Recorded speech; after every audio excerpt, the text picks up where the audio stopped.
López Subero, médico, escritor, organizador, preocupado por la realidad social en que vive.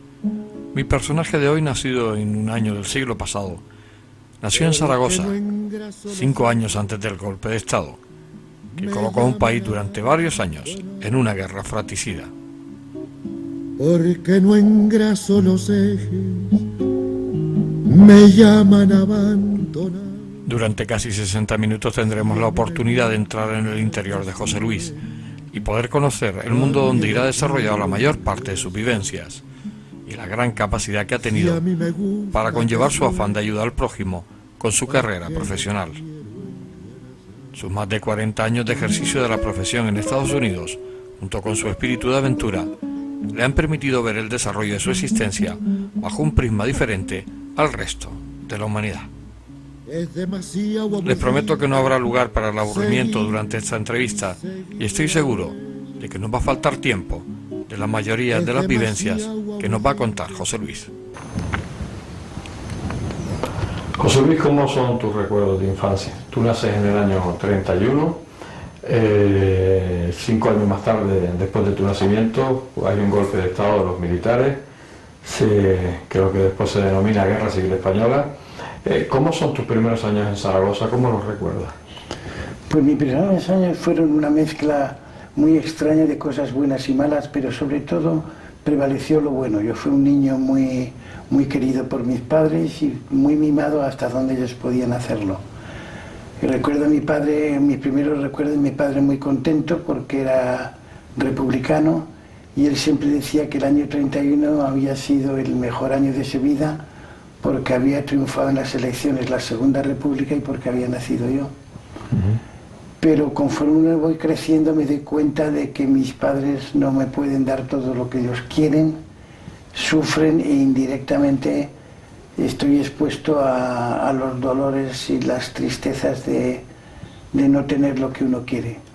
Pero esto que en principio parece como una cosa triste y desgraciada, a mí me ayuda mucho en el resto de mi vida para valorar lo que ha venido después. En líneas generales yo creo que es mejor empezar desde abajo e ir hacia arriba, que a veces la gente que tiene mucho empieza desde arriba y tiene que ir hacia abajo. ¿Tus recuerdos de niño, cómo recuerdas las Navidades? Porque yo me imagino que en aquella época, estamos hablando del 36, del 37, del 38, 39, 40, guerra por guerra, ¿cómo lo recuerdas? ¿Con mucha necesidad? Mucha pobreza. Yo he visto a mi madre concretamente pues pasar hambre para que yo pudiera comer algo. Esto suena un poco casi a novela de Carlos Dickens porque parece una sucesión de tristezas, pero yo recuerdo mi juventud, mi infancia como algo muy... no la cambiaría por nada. ¿Se llegaba a jugar, tenía juegos en aquellos tiempos con los amigos a pesar de la situación que se vivía? Bueno, mi padre, por ser de la CNT, a todos los de la CNT que trabajaban en los ferrocarriles los metieron en la cárcel. Entonces durante casi 2 años yo no vi a mi padre y cuando lo vi más tarde, pues mi padre era una persona que la habían de alguna manera castrado mentalmente y nunca fue el hombre que yo hubiera querido que lo hubiera sido. ¿Las Navidades se llegaban a celebrar, José Luis? Se celebraban a nivel religioso. Mi madre era creyente, mis padres eran una paradoja. Mi padre era de izquierdas, mi madre era de derechas, iba a la iglesia con frecuencia, pero nunca los vi discutir absolutamente ni una vez sobre ideas religiosas o políticas. Y tuvieron un matrimonio, yo creo que aceptable y resignado, como la mayoría de los matrimonios de aquellos tiempos. El turrón no existía en aquella época, ¿no? Bueno, para los ricos siempre ha habido turrón y continúa habiéndolo.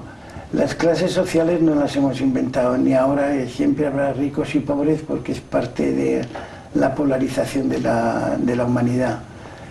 Pero mis Navidades, por llamarlo de alguna manera, las recuerdo con mucho afecto y con gran nostalgia, diría yo. El tema de los reyes ni pensarlo. Bueno, existían los reyes en el sentido religioso de la cabalgata y demás, pero no había para juguetes. lujos ni juguetes de ningún tipo. O sea, ¿tú no recuerdas ningún juguete en aquella época, tío? Me acuerdo de un juguete, en la calle que yo vivía, había un antiguo jotero analfabeto que era carpintero también, y me regaló una ametralladora de manera que tenía una carraca y que imitaba los tiros de las balas.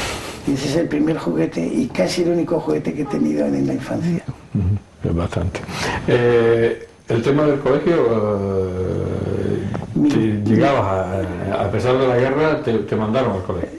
No, mi padre, antes de ir a la cárcel, cuando era muy joven, me enseñó a leer. Nunca aprendí a escribir hasta que él salió de la cárcel.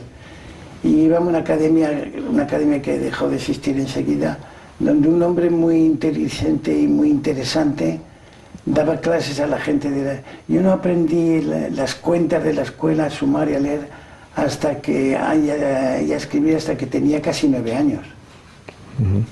Pero luego fui al Instituto Goya, que era el instituto público, y tuve la suerte de tener unos profesores increíblemente buenos. Yo no cambio la educación que tuve a nivel bachillerato por ninguna. Mis hijos han ido a colegios de élite en Estados Unidos y no han recibido mejor educación que tuve yo. En el Instituto Goya. En el Instituto Goya de Zaragoza. ¿Cómo va transcurriendo esa vida, esa posguerra? ¿Cómo va transcurriendo? Empiezas en el instituto, terminas tu bachiller. ¿Cómo es esa juventud? ¿Cómo la vivía la juventud de aquella época? Bueno, yo tuve la suerte de tener una tía que me pagó mis estudios de medicina. Y en el proceso de ser estudiante en la facultad empecé a hacer un poquito de deporte y jugar al baloncesto.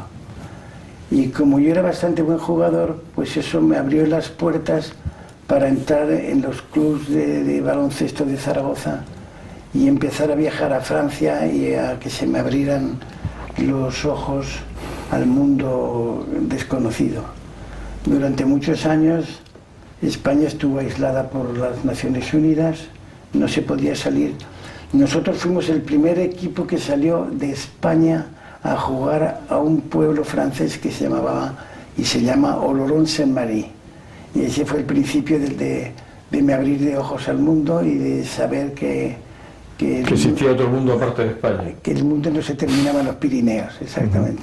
Me imagino que sería, en aquel momento sería un golpe, ¿no? Es decir, de repente, en la vida que uno llevaba en España, que era otra historia con respecto al resto del mundo. Fue una revelación, porque a mí me habían educado a no pensar. Es más, me prohibieron pensar. Mi profesor de latín, concretamente, usted no piense porque no hay que creer más que lo que dice la Iglesia. Pero no esto es específicamente conmigo. La mayoría de las personas eran así. Era como si la alegría estuviera prohibida. Y esto era como un valle de lágrimas en el que teníamos que purgar pecados para luego ir a otra dimensión distinta. Francia, a pesar de estar en un momento muy malo de su historia, que había sido derrotada, estaban a años luz por encima de nosotros. A los 24 años terminas tu carrera de medicina. De ahí hacia atrás, en tu época juvenil, ¿se hacían bailes en aquella época? ¿Había animación con respecto a las mujeres, a las chicas? El placer estaba prohibido a todos los niveles, estaba a todos los niveles. Pero de alguna manera los placeres es una definición muy personal, porque gozábamos de otra manera distinta. En aquellos tiempos dar un beso a una muchacha, como eso sería lo máximo, ¿no? Era una dimensión muy comparable y superior, por ejemplo, a lo que se hace hoy, que es donde vale todo. España, como se demuestra en la historia nuestra, somos extremistas y vamos de un extremo al otro. O nos quedamos cortos o nos pasamos, nos falta un poquito el equilibrio. Pero esa falta de equilibrio es parte de nuestras virtudes. Por eso España es un país casi ideal para retirarte o para pasar vacaciones. Hay muy pocos países en el mundo, yo diría que España, Francia e Italia, en los que se puede encontrar la variedad de fuentes de satisfacción, de placer y de gozar de la vida en el mejor sentido de la palabra. 24 años y de repente lías la manta a la cabeza y a Estados Unidos. Sí, pero no fue tan liada porque yo lo tenía bastante preparado. Jugando al baloncesto contra la Universidad de París, conocí a un americano estudiante de medicina que fue el que me aconsejó: vente a Estados Unidos, donde los médicos están muy bien recompensados. Entonces, durante los veranos, pasaba medio verano con una beca que me había dado el Instituto Francés en el sur de Francia, aprendiendo francés, y luego me iba a trabajar de bracero a recoger patatas en Inglaterra, que fue donde aprendí inglés. Así, cuando llegué a Estados Unidos, pues ya no iba completamente desprevenido. ¿Cómo es tu llegada a Estados Unidos? ¿Cómo es ese choque de todo, de cultura, de mentalidades? ¿Cómo fue? Bueno, yo llegué a Estados Unidos en un barco que lo desguazaron al poco tiempo, que se llamaba el Flandre. Y fue una especie como la película Titanic, los pasajeros de tercera, los ricos, etc. Y iba con un compañero de Huesca, también médico, que iba a trabajar de psiquiatra en Chicago. Nos hicimos amigos de uno de los médicos del barco y por la noche nos abría la reja que separaba a los pasajeros ricos de los pobres, y por la noche, como la Cenicienta, nos íbamos al baile a disfrutar de la noche. Fue una travesía muy encantadora y tengo grandes recuerdos de mi llegada a Estados Unidos. El choque cultural fue increíble, aunque a mí me gusta mucho el cine y creo que estaba algo preparado pero nunca había visto autopistas, nunca había visto televisión, nunca había visto lo que me encontré allí, y sobre todo la gran competitividad que había en aquella sociedad. O sea, ya existía esa competitividad. Tremenda. Llegas y vas hacia alguna institución, ya ibas recomendado. Yo voy con un contrato de trabajo a un hospital católico en el norte de Florida, el Hospital de San Vicente. Y allí me encontré mi primera lección. Este es un hospital católico de las Hermanas de la Caridad, y estoy hablando del año 1955. Y en la primera experiencia que tengo en la sala de urgencias, llega un negro con un infarto cardíaco y no lo dejan admitir en el hospital de las Hermanas de la Caridad porque es negro y tiene que ir al hospital de negros en la ciudad de Jacksonville, año 55. Y yo he conocido, por ejemplo, la línea amarilla que separaba en los autobuses a los blancos de los negros. Y todo esto, para una mentalidad como la que tenía yo, pues fue una sorpresa difícil de digerir, pero ahí está. Tiene mucho mérito que Estados Unidos haya podido cambiar tanto en tan pocos años con un mínimo de dolor. La revolución. Que no ha pasado en España, ¿no? Aquí no se ha cambiado mucho y han pasado muchos años, ¿no? No, España yo creo que ha mejorado también muchísimo. Hombre, concretamente en medicina, que es lo que puedo hablar con un poco de autoridad, los cambios han sido drásticos e impresionantes. Primero porque han hecho una selectividad, antes podía cualquiera estudiar medicina aunque tuviera malas notas. Hoy unos requerimientos muy duros, y sobre todo ha aparecido muchísimas mujeres, que da una dimensión muy grande y distinta y superior a lo que había antes. Tu llegada a Estados Unidos, empiezas a trabajar con 24 años. ¿Cómo se desarrolla tu vida? Porque sigues siendo un muchacho de alguna manera, o ya te sentías un verdadero hombre con 24 años. Y también es verdad que la vida ha cambiado en esos temas también, ¿no? Bueno, uno asumía responsabilidades que hoy no las asume, asume la juventud, ¿no? Y yo tuve una gran ventaja. Primero, iba con un contrato. Y yo iba a un sitio donde yo no lo sabía, había por lo menos 80 médicos distintos de distintos países de todo el mundo. Entonces, durante 2 años... Sí, sigue. No, entonces, durante 2 años en este ambiente, no solamente aprendo mucha medicina, sino aprendo diferencias sociales, raciales y de todo tipo, porque había filipinos, hebreos, iraníes, italianos, alemanes.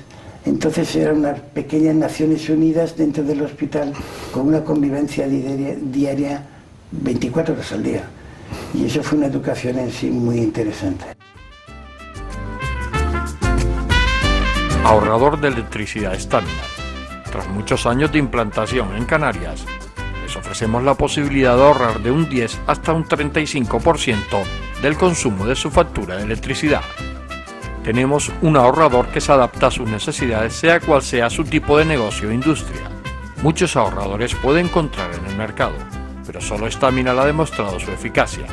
No deje que los gastos abusivos de electricidad afecte su economía de negocio.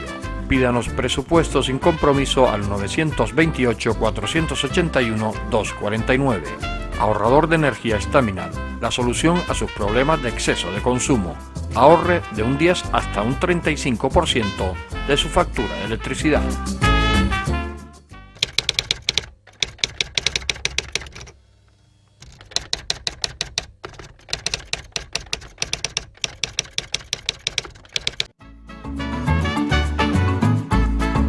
El ahorrador de electricidad Staminar es el único aparato en el mercado que reduce el consumo de electricidad tras haberse instalado en miles de hogares en Canarias. No deje que su factura de electricidad afecte su economía familiar. El ahorrador Staminar le garantiza una reducción de un 10 hasta un 35% de su recibo de luz.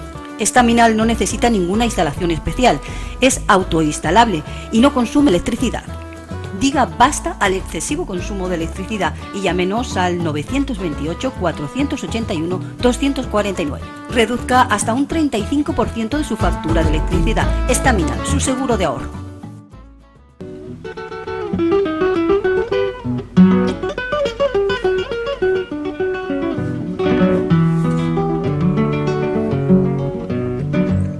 Han pasado ya unos minutos de la entrevista y, como les había vaticinado, los minutos han transcurrido sin darnos cuenta.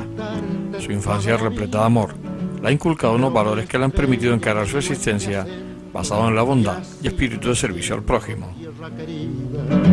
Pero mi estrella me dio este acento y así te siento.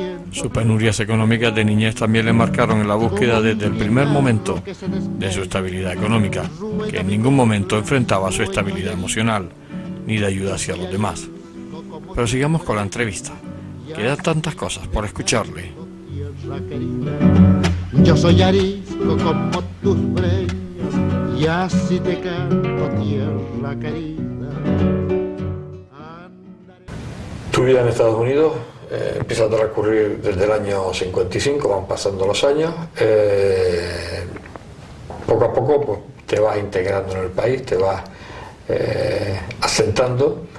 ¿Te casas muy joven o muy mayor? O... Me caso a los 27 años. En aquel tiempo casarse a los 27 años ya era como medio mayor, ¿no? Porque la gente se casaba pronto. Se casaban, sí. Yo recuerdo mis abuelas, por ejemplo, se casaron a los 18 años.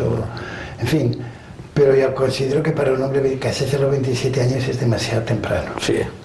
Entonces ahora y por los siglos de los siglos, amén. Porque los hombres creo que nos cuesta más madurar que a las mujeres. Esos 27 años con una mujer norteamericana. Norteamericana de origen irlandés. Muy católica, me imagino. Pues no demasiado, en la justa medida, con la que tuvimos 3 hijos y que los que han sido nadadores luego a lo largo del tiempo por España. La verdad es que mi integración en Estados Unidos fue muy rápida y porque no tuviera que cambiar mucho mi personalidad. Siempre soy una persona seria, puntual, en fin, características un poco casi germánicas. Entonces nunca tuve ninguna dificultad en integrarme en una sociedad que esperaba eso de mí. Es más, me facilitó mucho la labor.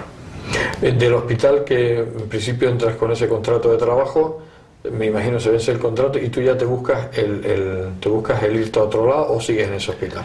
Bueno, allí, como ocurre en España después que se ha copiado el método de Mir, hay una cadena de subida profesional, por llamarlo así. Hay que hacer un internado, hay que hacer una residencia y eso requiere un número de años y como el sistema es muy competitivo, pues solo dan las plazas justas a las personas que se lo merecen. Entonces en Estados Unidos yo he tenido la paradoja de que a lo mejor el director del hospital, personalmente yo por ser latino o hispanoparlante o lo que fuera, no le caía demasiado bien, pero al mismo tiempo como reconocía yo lo que trabajaba, pues me ponía en el lugar que me merecía. cosa que en España creo que aún no ocurre así del todo. Es inviable todavía el sistema. Sí, porque el español aún cree en las dinastías, y no hablo de dinastías reales, sino de dinastías profesionales. Y allí no es el que se la lleva, el que vale es el que se la lleva. Y eso tiene un valor inapreciable a la hora de que un país funcione. Tú sigues tu vida profesional, sigues subiendo, como dices tú, te casas, 27 años, van llegando esos 3 hijos, pero también tu aspecto aventurero, porque claro, hay unas historias muy fuertes, sobre todo porque, y yo creo que tú me decías fuera de cámara en estos días pasados, que a lo mejor hoy no lo hubieras hecho, pero el de repente aparecer tú en Vietnam, en plena guerra del Vietnam, y tú metido oftalmólogo allí, en plena guerra, ¿no? Sí, hay un espíritu... ¿Con qué edad te vas? ¿Con 30, 31 años? Yo tenía 35 años 35 cuando yo fui a Vietnam. Pero antes de ir a Vietnam había estado en varios sitios, porque enseguida me di cuenta que en Estados Unidos puedes jugar a varias barajas al mismo tiempo. Puedes ser un profesional ganando dinero y teniendo cierto éxito, pero al mismo tiempo el sistema tributario te permite el tener una fundación tuya que puedes descontar de los impuestos todo el dinero que des a caridad. Entonces lo que hice, en lugar de dar dinero al gobierno para que construyan bombas de napalm y las tiren por ahí por el mundo, voy a dar este dinero a los pobres de una manera indirecta, y entonces satisfago mi necesidad de aventuras, de ayudar al prójimo en lo que yo creo profundamente, y al mismo tiempo acumular buenos recuerdos para el futuro. O sea que tú antes de Vietnam ya habías hecho alguna aventura fuera de Bangladesh. ¿Fue antes? No, ¿o fue posterior? Mi primera aventura fue Haití. Haití fuiste. Cuando estaba en control del país Papadoc Duvalier, famoso Papadoc Duvalier, a quien yo conocí personalmente, a él y a su amante. Bueno, una historia muy complicada, pero aquello era la antesala del infierno. Ni Vietnam ni nada se puede comparar a la Haití de Papadoc Duvalier. Aquello era la locura. Una experiencia impresionante. Yo creí que era pobre en España, pero no me di cuenta de lo rico que fui hasta que he visto en Haití, en aquellos tiempos, la gente arrastrarse a ir al cementerio a esperar la muerte, lo mismo que se espera el autobús. Y dantesco. Después de Haití, mi segunda aventura fue con ir a Bolivia, al altiplano, donde conocí una de las mujeres más impresionantes de mi vida, una Madre Teresa, yo diría casi que con más méritos que ella, porque la Madre Teresa no era una mujer muy agraciada, y esta monja asturiana de la que estoy hablando era una mujer haciendo lo mismo que la Madre Teresa, anónimamente y además atractiva. Sí, eso parece que le da un valor añadido. Pero el trabajar a más de 3.000 metros de altura en aquellas condiciones, eso es también duro de verdad. Hace falta ten en cuenta que yo no tengo ningún mérito en estas cosas, porque yo voy 2 semanas, 3, excepto en Vietnam, que estuve 2 meses, y me vuelvo a casa. Pero esta gente ha hecho una entrega total de por vida. Sí. Eso demuestra que no todo el mundo es egoísta, porque la gente ahora mismo, en estos momentos que se vive tan duros en todos los países, concretamente en España, poco más que aquí la gente se mueve por el interés, que no existe ese dar a cambio de no recibir nada, parece que no existe, pero eso sigue existiendo, existió y seguirá, ¿no? Y en España concretamente yo diría que más que en la mayoría de los países. Aquí hay mucha solidaridad y gente muy buena. Y aquí tienes oportunidad de conocer gente, porque yo lo intento por todos los medios, y yo creo que la bondad prevalece sobre el mal. Lo que hay es corrupción, vanidad, egoísmo. Los pecados capitales no son privativos ni nuestros, ni de Haití, ni de Estados Unidos. Están en todas partes. Lo que cambia es la dosis. Pero la solidaridad de España se manifiesta sobre todo, yo como hablo como médico, en la cantidad de trasplantes que se hacen. Somos líderes del mundo en gente que está dispuesta a dar el corazón de sus seres queridos y sus riñones para que alguien viva. Es importante.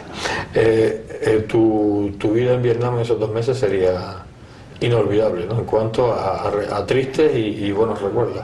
Bueno, Vietnam es una de las grandes equivocaciones de mi vida. Un gran error porque arriesgué. Claro, en mi disculpa puedo decir que me engañaron. Me dijeron... Todo empezó porque recibí una carta de la Asociación Americana de Medicina diciéndome que necesitaban voluntarios para Vietnam durante 2 meses. Yo siempre he tenido cierto sentido de la gratitud.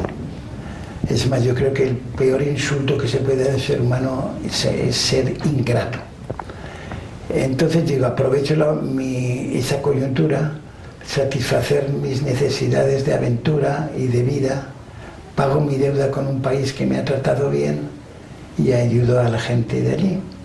Pero me encontré que me engañaron y estaba en un sitio de peligro continuo, hasta tal punto que yo tenía que ir con un guardaespaldas 24 horas al día porque me querían matar, ya que era un elemento de propaganda positiva para Estados Unidos.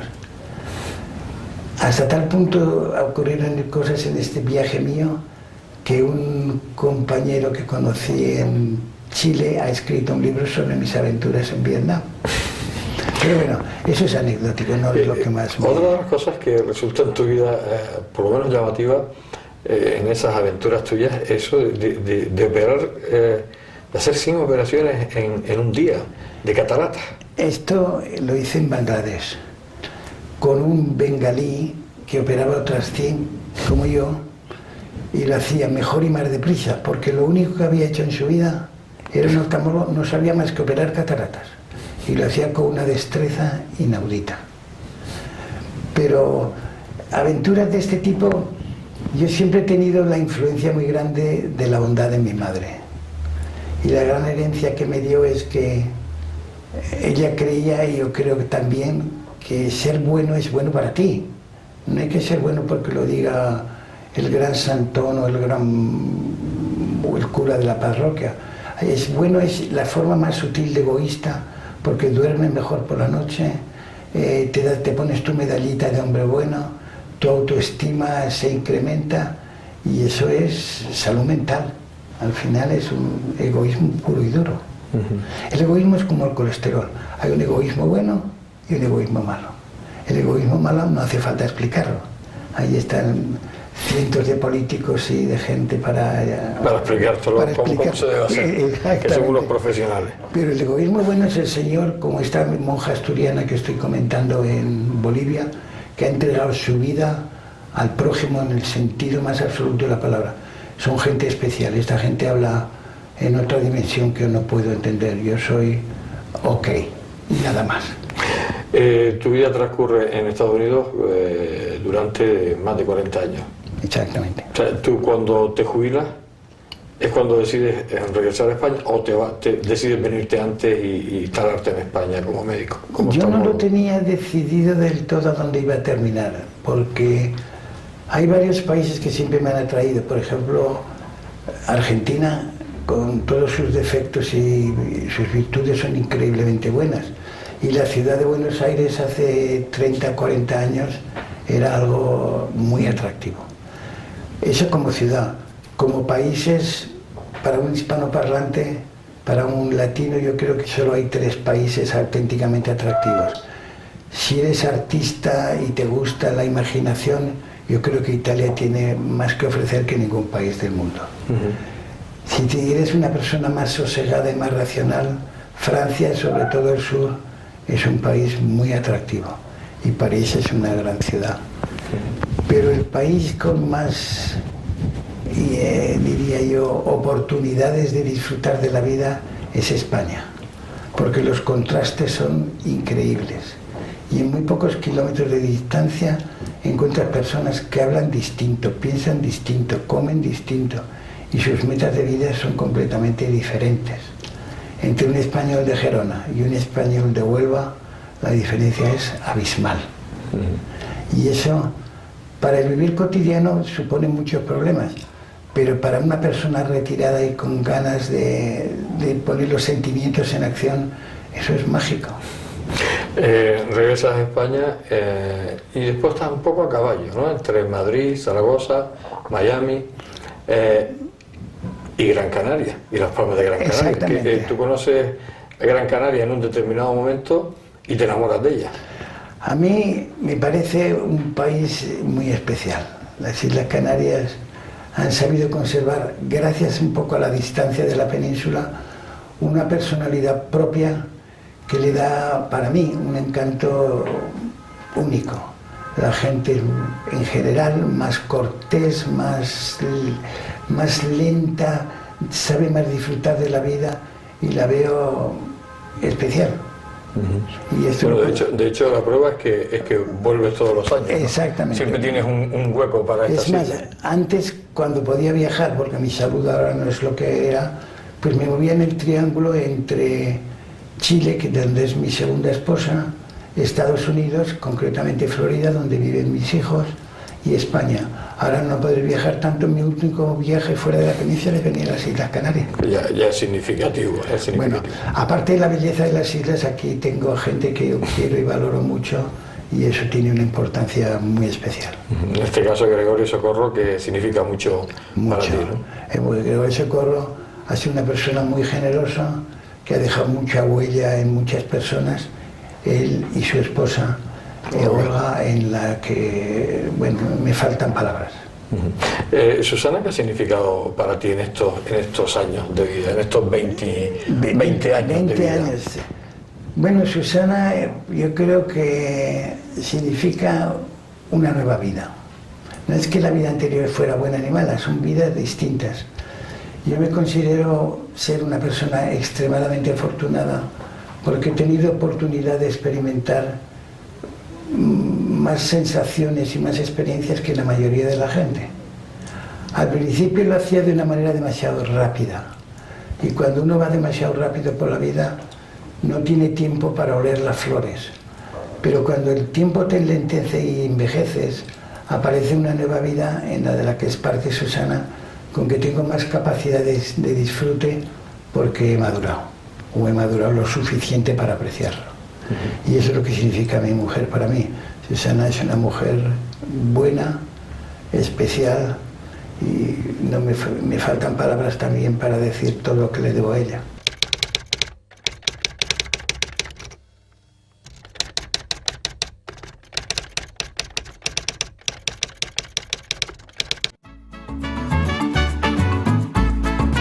El ahorrador de electricidad Estaminal es el único aparato en el mercado que reduce el consumo de electricidad tras haberse instalado en miles de hogares en Canarias.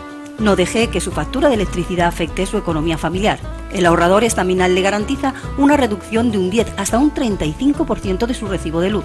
Estaminal no necesita ninguna instalación especial, es autoinstalable y no consume electricidad.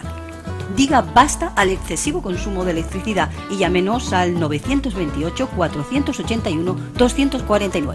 Reduzca hasta un 35% de su factura de electricidad. Estaminal, su seguro de ahorro.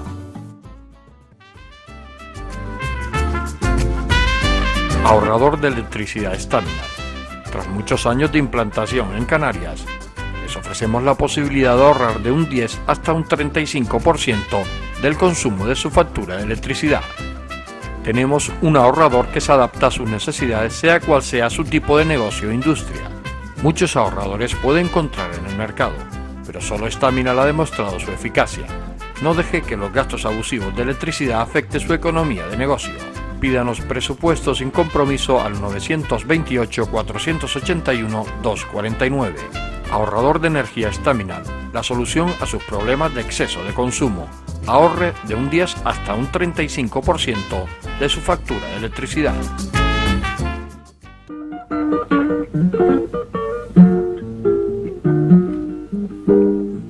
Es impresionante escucharle su capacidad de aventura, solidaria, de cómo aparecer en Vietnam, de sus operaciones de catarata en Bangladesh o de la ONG que lleva en su interior, que en cualquier momento le pone alerta para protagonizar una escena solidaria, como en la actualidad en su banco particular de Madrid, donde inicia sus entrevistas día a día. Su vida en Estados Unidos transcurrió a caballo entre su profesión de médico y su amor también por el deporte inculcado a sus 3 hijos, que apoyó en sus respectivas carreras deportivas, y que a él, personalmente, a través del baloncesto en los años 50, le permitió viajar a otros países y conocer una realidad diferente a lo que él percibía en aquella época de una España atrasada. Sigamos con él. Merece la pena seguir escuchándole. las penas y las vaquitas. ¿Cómo te sientes en la actualidad, José Luis? Que, bueno, llevas retirado unos años, disfrutando de la vida, haciendo lo que quieres, incluso haciendo tus entrevistas, o algún día hablaremos de ellas. Pero ¿cómo te sientes en la actualidad? Pues como te he dicho antes, yo me siento muy agradecido a la vida. Hay una canción de Violeta Parra, Gracias a la vida, pues yo podía cantarla varias veces. Que te ha dado tanto, ¿no? Me ha dado mucho y me ha dado sobre todo, me alegro que hayamos hablado antes de mi infancia, la dosis adecuada de dolor para poder satisfacerte luego con los cambios hacia la felicidad.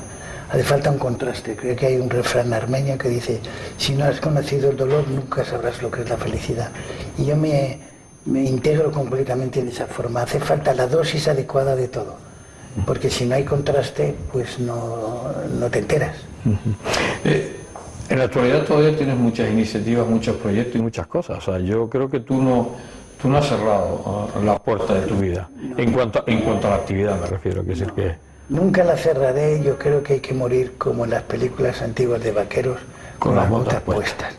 Y entonces yo creo que hace falta un propósito de vida y un propósito de día. Y todos los días intento salir a la calle, aprender algo y, si es posible, ayudar a alguien de alguna manera. A veces una palabra de cortesía, un pequeño elogio, puede alegrar la vida de un ser humano que está solo. Entonces, mis metas son muy sencillas, porque como he aprendido otra vez, como te he dicho, de mi madre, que ser bueno es para ti, es bueno para ti, pues resulta que el propósito de día es hacer un poquito de... Suena un poco esto catequístico y doctrinal. Y doctrinal, sí, pero yo me encuentro bien así. ¿Te ha quedado algo por hacer en esta vida? ¿Te ha quedado alguna espina clavada? ¿O te arrepientes de algo que hayas hecho y hoy no hubieras hecho? Yo me arrepiento, creo que como la mayoría de las personas, de haber sido en mi vida un poco demasiado egoísta, que es el gran enemigo de todos los seres humanos. Tenemos que luchar contra esa característica de querer tener a veces demasiado. Nuestra inseguridad nos convierte en acaparadores. Entonces yo he tenido que acaparar porque tenía la inseguridad de mi infancia humilde, pero luego una vez lo adquieres hay que distribuirlo, porque venimos desnudos y nos vamos desnudos. Y sin remedio. Absolutamente. El otro día leí una frase que me impactó mucho: la vida es una enfermedad incurable y sexualmente transmitida. Y parece pero es que es así. Entonces, el momento que asumes, yo como médico lo asumí enseguida, de que vamos a estar aquí muy poco tiempo, pues juegas a las cartas de una manera distinta. ¿Tienes muchos enemigos? ¿Has conocido muchos enemigos o piensas que tienes muchos enemigos en esta vida tú? Yo enemigos como tal no, pero he tenido muchas experiencias con envidiosos. Porque sin querer, cuando las cosas te ruedan bien, en nuestra cultura la gente lo resiente. Los americanos tienen un aspecto de su vida muy competitivo. Cuando alguien es mejor que ellos, lo intentan superar. Y aquí, en general, intentan hundirte. Y lo resienten, y lo puedes palpar cuando estás con esta persona. Pero eso no es mi problema. Es el problema de ellos. Claro. ¿Tienes muchos amigos? Tengo pocos, pero muy buenos. El tema de la amistad es muy interesante porque a veces la amistad se confunde con exclusividad.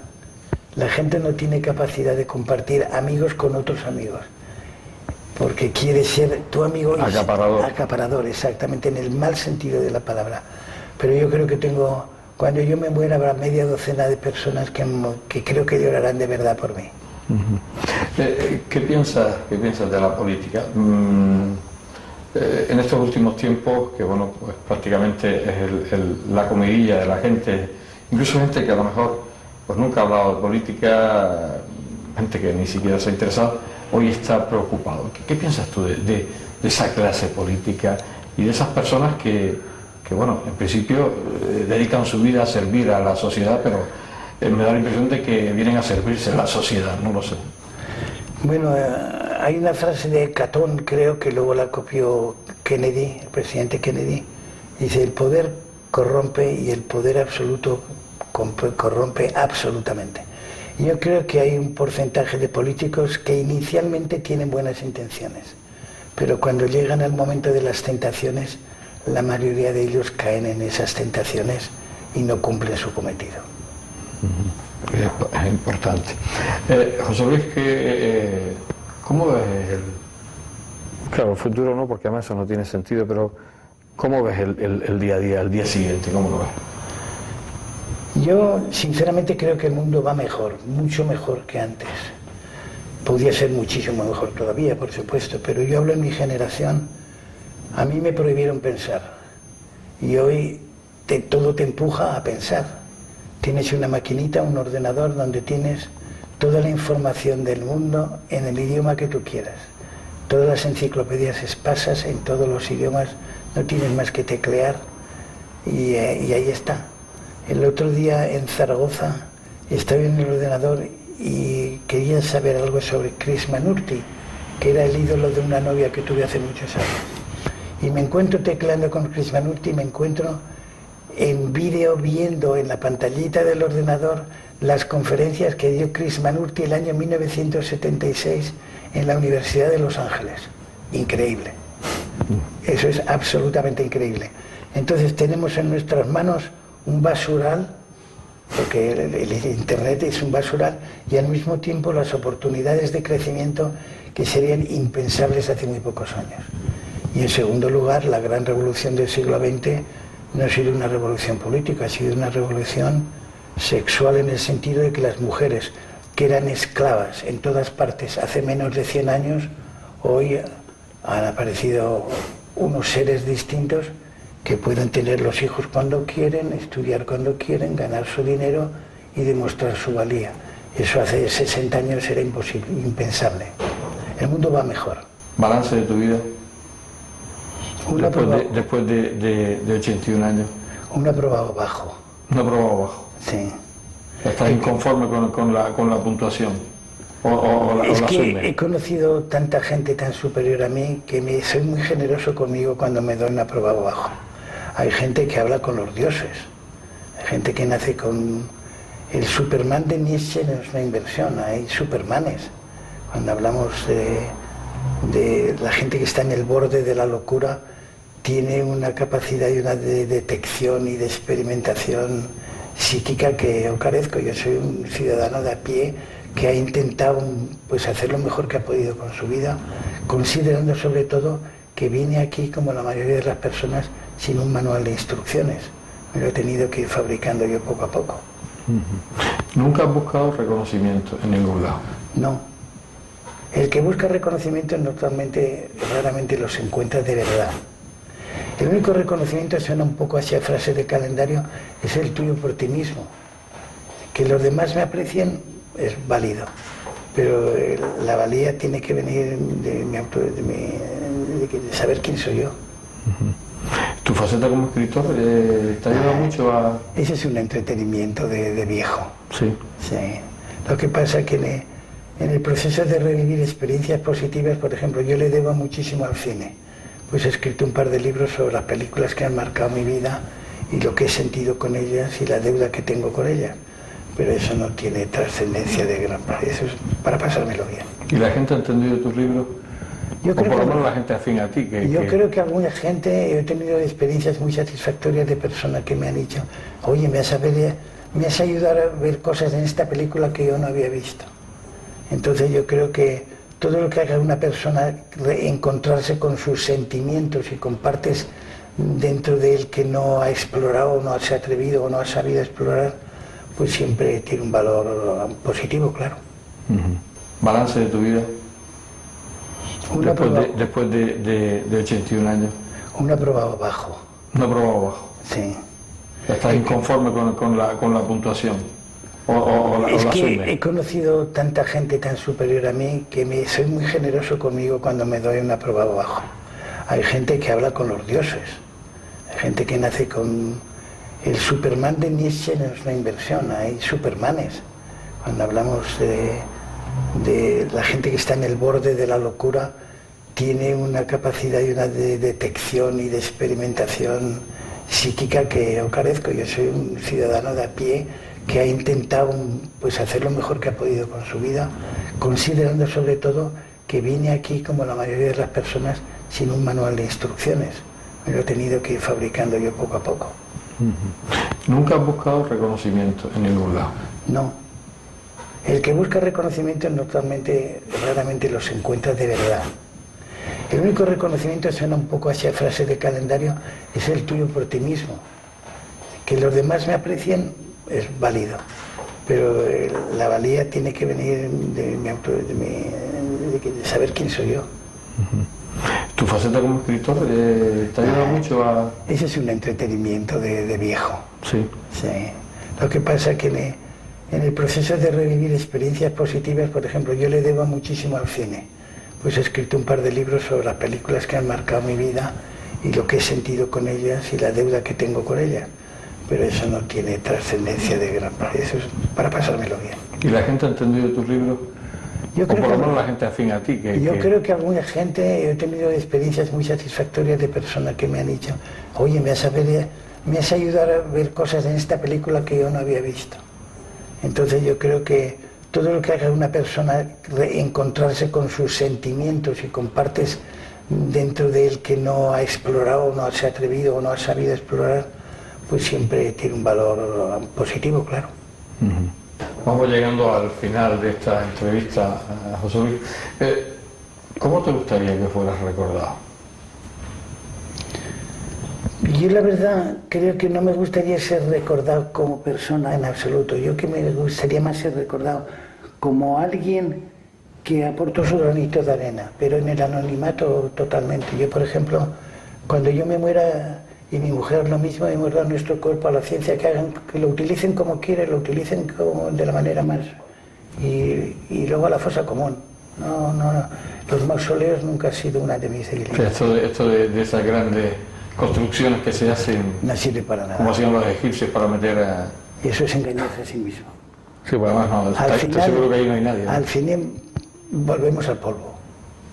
Como decía, polvo somos. Y al final ni polvo. Hay un poema que termina, antes que te conviertas en hueso, polvo, sombra y nada. Al final seremos nada. Hemos llegado al final.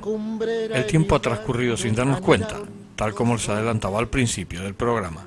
En esta entrevista nos acompañaron como espectadores in situ, como libres oyentes, mi viejo amigo Gregorio Socorro, presidente de la Confederación Latinoamericana de Natación, y su esposa Olga, y como no, la esposa de nuestro protagonista, Susana.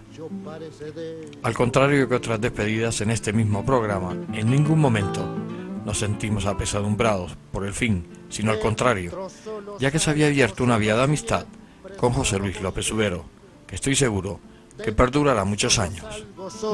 Siempre solo voy y vengo, los hallo juntos por el campo y el campo parece de ellos.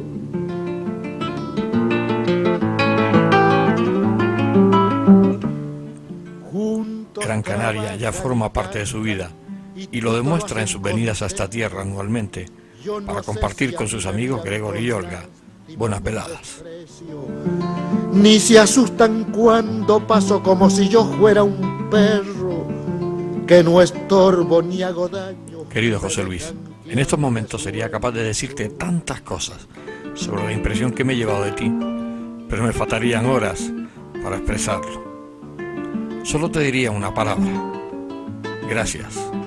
Gracias por habernos permitido entrar en tu mundo, dejarnos compartir tus vivencias y sobre todo porque nos has hecho sentir bien, creándonos una paz interior cuando te escuchábamos. Ansina vivo en mi rancho, dende que solo me veo. José Luis López Subero, tocayo de nombre y apellido, médico, escritor, sociólogo de ficción, preocupado en la búsqueda del conocimiento de la persona.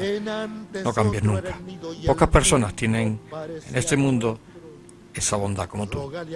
José Luis, amigo por siempre, solo me queda decirte hasta otra, que estoy seguro que será dentro de muy poco.